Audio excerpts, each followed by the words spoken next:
bounce pass and a layup. There we go. A no negative Thursday. USF is within 20. We'll keep you updated on that as the college basketball tournament begins. Two of the greatest days. Today, tomorrow, games all day, all night, ending at midnight. You got so much happening. Spring training coming to a close. Bucs, NFL free agency. The draft is coming up. So what can we expect from the Buccaneers? What's the next move? Ladies and gentlemen, he was there yesterday, and he's with us on the Central Florida Behavioral Health Network WDA hotline. Learn more at cfbhn.org. He was one of the very few members of the media who got an invite to listen to Jason Licht talk about the offseason. Our guy, Matt Matera, PewterReport.com. He's back with us on the drive. What's up, Matt? Hey, how's it going? Thanks for having me on. Hopefully you're enjoying March Madness besides the UCF kind of tank right. Yeah, USF is kind of taking it on the chin. But you know what? They're only down 22, and there's 11 minutes left. So there's 11 minutes left. We're going to try and be positive. All right, so, Matt, you were one of the very few who got an invite. I think mine got lost in the mail. I'm still trying to find it. So Jason Licht was talking about the offseason, and then the subject of Mike Evans came up, and he had some interesting things to say, one of which was the fact that we offered significantly more money. So tell us more about what that offer might have looked like from the Buccaneers to Mike Evans, and Mike still left. Yeah, for sure. I mean, Jason spoke a lot about how much Mike not just means to him, but the entire organization and the community. And he flat out said they did everything that they could to bring back Mike Evans. It did take less money to go with San Francisco, and the Bucs put out a fairly generous offer that they would have hoped that Mike would have taken. But at the end of the day, the team doesn't have any regrets about how they operated in terms of trying to bring Mike back. He just wanted a new chapter. He wanted a new challenge, and there's only so much convincing that you can do, even with a legend on the team. So the Bucs definitely put out the stops. It's just, Mike's heart was in another place at the time. So there was a report that somebody had offered Mike $27 million. That was not the Buccaneers, to your knowledge. Correct. Okay. Correct. That was some other teams, but look, the fact that they offered more, and I don't doubt that they offered more, and Mike still left. I mean, Mike's mind was made up, and everyone wants to try and figure out when Mike made that decision. I don't think he made it after that Thursday night debacle against Atlanta, but I think that's what got the ball rolling, and in my opinion anyway, based on how Mike reacted and everything that took place after that. But in your estimation, was that Thursday night game against Atlanta, was that the tipping point for Mike, you think? I don't think Mike would say that out loud, but it definitely feels like it was certainly, if not the straw that broke the camel's back, maybe the second to last straw that was put on before it got going. I mean, you got to look at the direction of this team, and Mike wants to win more than anything else. So when you see the struggles that they had defensively, plus the just kind of the questions on offense, not from a talent perspective, but I think you got to look at the situation with Tampa Bay, and there's a lot of excitement about Zach Robinson coming in as the new offensive coordinator, but this is yet another year where you have a new coach, a new offensive game plan. And yes, it's similar to what they've had before, but, that can weigh on players, having to kind of start from square one all over again. So I think the defensive issues with what's gone on with this team, paired with a new coach on the offensive side once again, when you look at San Fran and you see Kyle Shanahan and the talent they have there on offense, the opportunity Mike would have as well at receiver specifically, Shanahan's going to be the play caller for a while. He's going to be the head coach for a while as well. When you start looking around the room at Tampa Bay, it's like, I don't know what else Mike had more to prove with the team. He has all the records you could really want. He's won a Super Bowl. So I definitely think last season against Atlanta was a big turning point and a big factor into why Mike is not with the Bucs anymore. Turning point. That's a very good choice of words. I agree. Matt Matera, PewterReport.com, is with me here on the drive. So Mike has moved on. The Buccaneers have plugged some holes. A'Shaun Robinson, you heard some of his comments, and Kenneth Gainwell and Alex Anzalone were on this show. So your thoughts on what the Buccaneers have done so far in free agency? I think overall it's solid, and it's hard to look at this free agency and not give it kind of a grading curve, knowing that Mike Evans is no longer on this team. There's only so much money that the Bucs could spend with their cash situation going into free agency, and a lot of this will be determined by the draft. But A'Shaun Robinson, how could you not love his press conference that he had, pretty much saying he wants to beat up the opponent every time that he's on the field. But I think between Robinson, Anzalone, and Muhammad, who they brought in as well, the edge rusher from the Lions who had double-digit sacks last season, there's definitely a feel of raising the intensity level on this team. That's what the new pieces are going to bring. All right, Matt, your phone started to break up there just a little bit. Matt Matera of PewterReport.com, talking about the Buccaneers and free agency. Let's call Matt back up on a different line. Hopefully it can clear up a little bit. By the way, USF basket, is that going to count? Yes, it will. And a foul. USF is down 19. There's 10 minutes left. There's still plenty of time on this No Negative Thursday. It's Isaiah Nelson. Wow, dude, that's a charge. His feet were set outside of the restricted area. USF definitely got a favorable call there. I thought Isaiah Nelson bowled right over that Louisville defender who had his feet set outside the restricted area. But the three-point play has been completed. USF down 18 with 10 minutes left. So there's still time. We're trying to hook up once again with Matt Matera of PewterReport.com and get his thoughts on the Bucs and free agency and Al-Quadin Muhammad and A'Shaun Robinson and Kenneth Gainwell and Alex Anzalone. The four big free agent acquisitions. Jake Browning was also signed to be the backup quarterback. Miles Killebrew, special teams ace, also joining the Buccaneers. So that's been their free agency class so far, with the draft coming up in about a month or so, rapidly approaching. The Buccaneers with pick number 15 in the first round and pick number 46 in round number 2. So it kind of will be interesting to see how the Buccaneers navigate the draft now that they've plugged some of these holes. Levante David, we still don't know what's going on there. I mean, are we thinking about a retirement or are we thinking about what with Levante? I would think the Alex Anzalone signing would be a sign that maybe Levante won't return. I mean, you're going to have two older guys at inside linebacker. I mean, how is that going to work? Not exactly sure. But still, no word from Levante David. You know, when we talked to Ron Butler, his agent, a week ago, he said, very soon. How soon was my response? Hours? Days? Well, it's been a week. And still, no decision from Levante David. I find that interesting.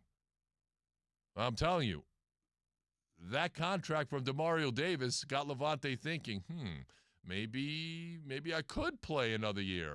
I don't know. Especially if they're paying me comparatively the same kind of money that DeMario Davis got from the Jets, although DeMario had a better year than Levante last year. We can't. Phone issues. We got phone issues with Matt Matera. I tried several different lines. I even tried calling myself. I am efforting to work, but as of right now, just work on the Bartow Ford DAE text line if you guys want to partake in the show. 82945, start the text with DAE. So you're telling me the phone lines, period, are down? Seems to be the case, yes. All right. USF has made a run. They're down 14. It's 70-56, Louisville. So we'll keep you updated. USF not shooting the ball well. They're now 3 for 24 from three-point range. I think they were like 1 for 19 at one point. So they've actually made a couple. But Louisville is shooting 12 of 24 from three-point range. Both of these teams shoot a lot of threes. And I think that's been the difference so far is Louisville's making their threes at a 50% clip, and USF is not at a 13% clip. Isaiah Nelson, though, is starting to heat up. He's got 18 points, 6 rebounds. Wes Enos only has 4 points on 2 of 11 shooting. Enos is 0 for 8 from three-point range. I mean, look, if USF is going to make a run, and they have in the last minute, they're on a 9-2 run, Wes Enos has to join the party, okay? Let's go. And right now, full court pressure by USF as they are trying to force a couple of turnovers, maybe a couple of mistakes by Louisville to try and get back into this game. 8:48 left to go. USF is down 14. We'll try and keep you updated. All right, somebody's trying to call in. I don't think it's not even working. No, yeah, it's do not call in right now. We'll let you guys know as soon as it gets fixed. Listen, I have no control over the technical issues some people are texting in. The number one radio show in the country should not have. Listen, a lot of things should not happen. It's not our fault. Yeah, it's literally a technological issue here. It's a program. It's not even iHeart related. It's this program we use for the phones themselves. So it's something that is out of our control at this point. So unfortunately, that is the way it goes. The phone lines have crashed, unfortunately. And Matt, I apologize. I wanted to hear his thoughts. He said the Buccaneers have had a solid offseason. And Matt Matera of PewterReport.com, if you're still listening to the sound of my voice, just send me your letter grade. I think so far it's been a C+. So I've bumped it up just a little bit after the A'Shawn Robinson signing. I think the Buccaneers and Todd Bowles wanted to get bigger. They got bigger. I think A'Shawn Robinson replaces Logan Hall. He's bigger than Logan Hall. He's better against the run than Logan Hall. Logan Hall might be a better pass rusher per se. Logan Hall signed with Houston, so he goes back home. He played at the University of Houston. Good for him. He joins an elite defense. Good for him. But in terms of size, nastiness, attitude, A'Shawn Robinson has some dog to him. And I think that's exactly what the Buccaneers have missed over the last few years in free agency. They missed a guy who's had some dog to his game. So we'll figure out what the Buccaneers end up doing on draft day with pick number 15. Let them know that I'm going to beat what I'm going to do, What? how I'm going to do it. I'm going to beat their ass, which is kind of what Louisville's doing to USF, although USF. No. What? Wow, we're supposed to spin it positively, Tom. Here's a positive spin. USF is clawing their way back into this game.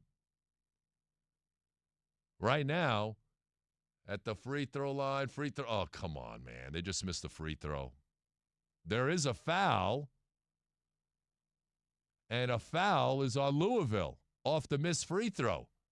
Isaiah Nelson's going nuts right now. He's trying to pump up his team, pump up the USF portion of the crowd. I mean, right now he is on fire, and he's the one who drew the foul. He got shoved down to the ground by one of the Louisville players, and USF will retain possession down 13 with 8:32 left. Matt Matera checking back in because the phone lines are down. He's grading on a curve because the Buccaneers lost Mike Evans, and he's going to give the Bucs right now a B. That's positive on a No Negative Thursday. Matt Matera has a B grade for the Buccaneers. That wasn't B for Bulls, right? No. I didn't figure. And he says new defensive players, raising the intensity level, which I agree with. Gainwell an upgrade over Rashad White. I think I agree with that assessment. Need more help in the draft. We agree there. Matt Matera, B. I'm going to stick with my C+. And if the Buccaneers and Jason Licht hit a home run in the draft, that could raise the grade. We'll find out. This is, in free agency so far, it's C+ for me. Because they lost Mike Evans, they lost Jamel Dean, and look, they've added some players and they plugged some holes, but I haven't seen the big splash in terms of a pass rusher. Not to disparage Al-Quadin Muhammad, who had 11 sacks last year for the Lions, but, you know, I wanted to see more of a splash, and I think the Buccaneers were thinking about making a bigger splash. They made an offer to Trey Hendrickson. It was not close to the offer that he accepted from the Ravens at 4 years, way over $100 million, and a lot of guaranteed money. From my understanding, the Buccaneers made a 2-year offer to Trey Hendrickson. And they were sort of in on Max Crosby. And then we know what that looks like, the medicals. Now, it would not surprise me if the Buccaneers circle back on the Raiders and Max Crosby at some point, maybe before the draft. So I would certainly keep an eye on that. And I saw what Max Crosby had to say on his podcast about the awkward meeting and the interaction in Baltimore with some of the Ravens brass. And he said, and I thought this was interesting, Dr. Elatrash, who is one of the more famed surgeons in the country, he said, Dr. Elatrash called him and said, don't listen to any of that crap. You are on schedule. You're going to be fine. But he said he's going to be fine by training camp. He's not going to be ready before then. So if you're making a trade for Max Crosby, it will be for pennies on the dollar if you're the Buccaneers. There's no way it's 2 1s. That's out the window. I would consider the 15th pick and maybe a 3rd or 4th rounder, but we're talking like a month from now if those trade talks decide to heat up. But you're taking a calculated risk because Crosby's not healthy now, and he won't be until training camp. And he said so in his podcast from the words of his surgeon, Dr. Elatrash. All right, 888. Well, I can't even give you the number because who cares? I mean, the phone lines have crashed here. We have submitted a ticket for them to work on. They are currently working on these situations. So, hey, the Bartow Ford DA text line is a great way to chime in. I'll tell you, I'll give you a ticket. I'll give some of you a ticket, too, some of your wise-ass texts. 82945 if you want to text in. Somebody just texted in, circle back on Crosby in 5 months when he might be able to play. I don't know about 5 months, but if you could get him for pennies on the dollar, I'm interested. I am willing to roll the dice on him. Definitely not for 2 1s. That's definitely not happening. If the Buccaneers can get him at a discount,